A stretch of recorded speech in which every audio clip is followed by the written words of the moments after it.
लड़के राघव के बारे में। जी, लेकिन इस सादा सी कहानी में मतलब एक मुकम्मल बिजनेस केस स्टडी छुपी हुई है। बिल्कुल। कहानी रामगढ़ गांव के एक मजदूर के बेटे की है, जिसकी सिर्फ एक छोटी सी ख्वाहिश है कि वो भी स्कूल के दूसरे बच्चों की तरह बोतल वाला आम का शरबत पी सके।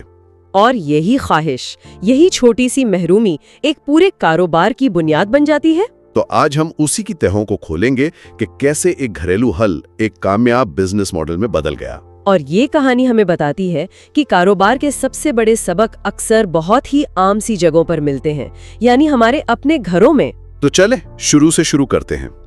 राघव 11वीं जमात का तालिबे इल्म अपने दोस्तों को रोज बोतल वाला आम का शरबत पीते देखता है। ये सिर्फ प्यास बुझाने की बात तो नहीं थी, है ना? नहीं, बिल्कुल नहीं। ये स्टेटस की बात है। इस उम्र में आप एक ग्रोह का हिस्सा बनना चाहते हैं। वो बोतल वाला शरबत राघु के लिए सिर्फ एक मशरूब नहीं, वो एक तरह से उस स्कूल की समाजी जिंदगी का टिकट है। सही। वो इस एहसास की ख्वाहिश कर रहा है जो उसे पीकर मिलेगा कि मैं भी तुम जैसा हूँ। और इसी ख्वाहिश के साथ वो घर जाकर अपने वालिद सुधीर से पैसे मांगता है। और वालिद का जवाब बहुत रिवायती है, एक मजदूर बाप का जवाब। हाँ, वो कहते हैं, बेटा हमारे पास फालतू पैसे नहीं है, तुम पढ़ाई पर ध्यान दो, अच्छी तरह पढ़ोगे तो जिंदगी में किसी चीज की कमी नहीं होगी। ये एक क्लासिक जनरेशन गैप है। वालिद मुस्तकबिल की बात कर रहे हैं, एक तवील मुद्दती हल की, जबकि राघव हाल में जी रहा है। उसका मसला तो फौरी है। बिल्कुल। और उसका गुस्सा कि मुझे अभी पैसे चाहिए, मैं भी दूसरे बच्चों की तरह रहना चाहता हूँ, ये उसकी फौरी जरूरत को जाहिर करता है। और अक्सर जिद्दत ऐसी ही किसी फौरी जरूरत या पाबंदी से पैदा होती है। और यहाँ पर माँ शालिनी का किरदार सामने आता है। वो इस झगड़े को देखती हैं और एक माँ की तरह फौरी हल पेश करती हैं। हाँ, वो कहती हैं, नाराज मत हो बेटा, मैं तुम्हें घर पर ही आम का शरबत बना दूंगी। ये एक माँ का प्यार है, लेकिन अनजाने में वो एक बहुत बड़ा कारोबारी कदम उठा रही हैं। अनजाने में वो जो कर रही हैं उसे बिजनेस की जबान में MVP बनाना कहते हैं, यानी मिनिमम वायबल प्रोडक्ट। अच्छा। वो एक बुनियादी जरूरत पूरी करने के लिए प्रोडक्ट का सबसे सादा वर्जन बना रही हैं। इनका मकसद कारोबार शुरू करना नहीं था, सिर्फ बेटे का मसला हल करना था। ये बहुत दिलचस्प नुक्ता है। तो अगले दिन माँ शरबत बनाती हैं, लेकिन जब वो राघव को देती हैं तो वो साफ इनकार कर देता है। जी। कहता है, मुझे घर का बना हुआ आम का शरबत नहीं पीना, मुझे दुकान वाला ही चाहिए। यहाँ ब्रांड की ताकत नजर आती है ना? ये ब्रांड का तासुब है। उसके जहन में ये बात बैठ चुकी है कि मेयार और समाजी कबूलियत का ताल्लुक उस रंगीन बोतल से है, घर की चीज में वो कूल फैक्टर नहीं है। यहाँ वालिद का किरदार फिर बहुत होशियाराना साबित होता है।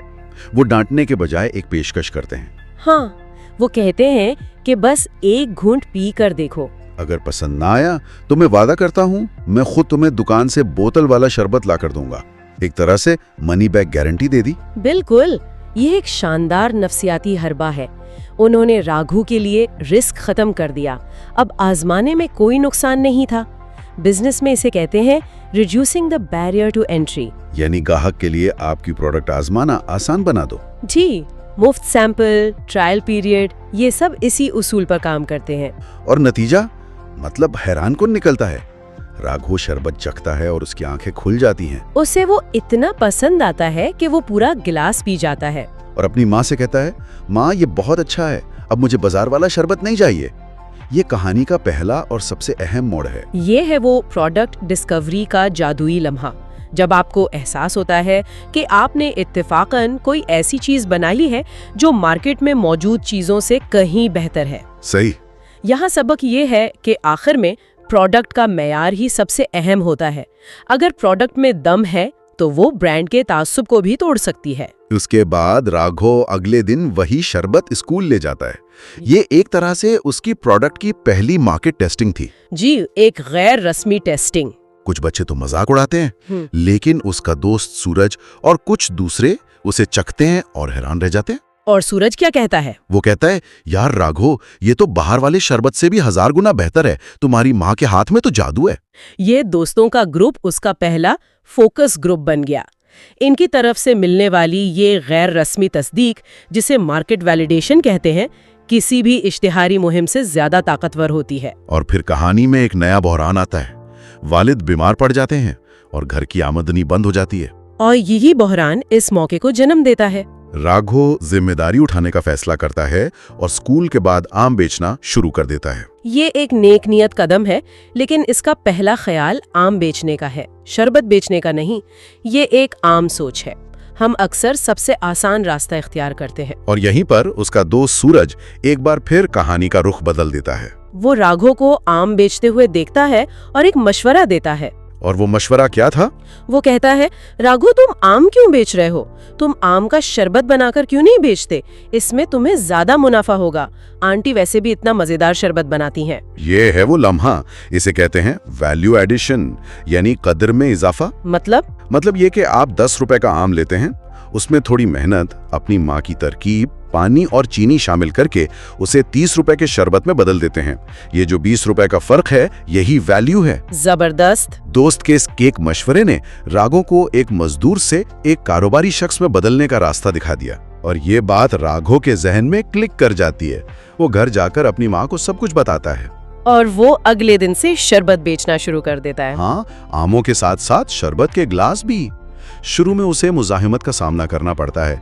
एक गांव वाला तंज करता है, असली आम का शरबत तो बोतलों में आता है। वही पुराना ब्रांड का तासुब। लेकिन इस बार राघो के पास एक हथियार है।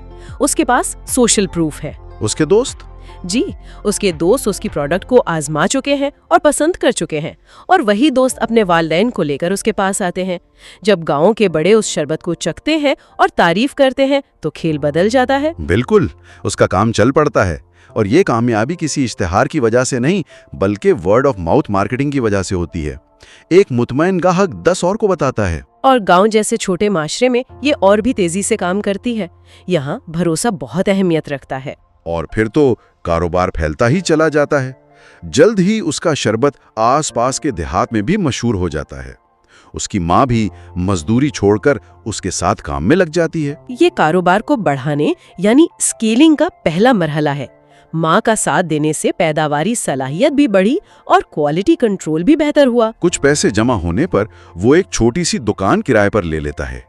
ये एक बहुत बड़ा कदम था, है ना? बहुत बड़ा। ये उसे एक आरजी ठेले वाले से एक मुस्तकिल दुकानदार बना देता है। ये मार्केट में उसकी मौजूदगी को मुस्तहकम करता है और ग्राहकों का एतमाद बढ़ाता है। और फिर वो लम्हा आता है जब वही आदमी जिसने उसका मजाक उड़ाया था, उसकी दुकान पर आकर माफी मांगता है। ये इस बात की अलामत है कि राघो की प्रोडक्ट ने न सिर्फ मार्केट का तासुब तोड़ा है, बल्कि उसने इज्जत भी कमाई है। इसके फौरन बाद उसे अपनी जिंदगी का पहला बड़ा ऑर्डर। यहाँ से उसकी कामयाबी का सफर वाकई तेज हो जाता है। वो पार्टियों के लिए ऑर्डर लेने लगता है और फिर वो आखिरी कदम उठाता है, बोतलों में पैकिंग। हाँ, वो अपने शरबत को बोतलों में पैक करके करीबी शहर में भी फरोख्त करना शुरू कर देता है। और यहाँ कहानी एक दायरा मुकम्मल करती है। वो लड़का जो कभी एक बोतल वाले शरबत की ख्वाहिश करता था, आज उसने अपना ब्रांड बनाकर बोतलों में बेचना शुरू कर दिया है। उसने मार्केट के तासुब का जवाब उसी की जुबान में दिया। बिल्कुल। आखिर में वो इस कमाई से अपने वालिद का इलाज करवाता है और पूरा खानदान खुशी से रहने लगता है। एक छोटी सी ख्वाहिश से शुरू होने वाला सफर एक कामयाब कारोबार पर खत्म होता है। तो इससे यही सबक मिलता है कि बेहतरीन कारोबारी मौके अक्सर हमारी आंखों के सामने ही होते हैं। हमारी अपनी सलाहियतों और वसाइल में, जरूरत सिर्फ उन्हें पहचानने की होती है। बिल्कुल। और कहानी का इख्तिताम राघो के अपने मशरूब को बोतलों में बंद करने पर होता है, जो एक बहुत दिलचस्प सवाल पैदा करता है जिस पर सोचा जा सकता है। वो क्या? हमने देखा कि इसके शरबत की कामयाबी की एक बड़ी वजह उसका घर का बना हुआ और ताज़ा होना था। ये उसकी पहचान थी। हाँ, यही उसका यूनिक सेलिंग पॉइंट था। तो सवाल ये है कि जब कोई घरेलू और खालिस समझी जाने वाली प्रोडक्ट बड़े पैमाने पर तैयार होने लगती है, बोतलों में बंद होती है, तो क्या वो अपनी असल पहचान और दिलकशी खो देती है? ये एक बहुत अहम सवाल है। क्या राघो का शरबत अब भी घर का बना हुआ कहलाएगा जब वो एक फैक्ट्री में बन रहा हो? यही सबसे बड़ा चैलेंज है। एक तरफ आपको कारोबार बढ़ाना है और दूसरी तरफ आपको वो जादू भी जिंदा रखना है जिसने आपको शुरू में कामयाब बनाया था। तो कोई भी कारोबार बढ़ते हुए अपनी इस घरेलू खूबी को कैसे बरकरार रख सकता है? मेरे ख्याल में जो कंपनियां कामयाब होती हैं वो अपनी कहानी और अपने मयार को कभी नहीं भूलती।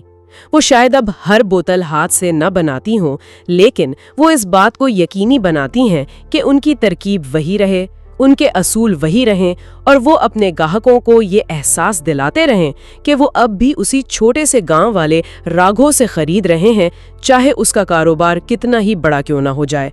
ये एक मुसलसल जिद्दोजहद है।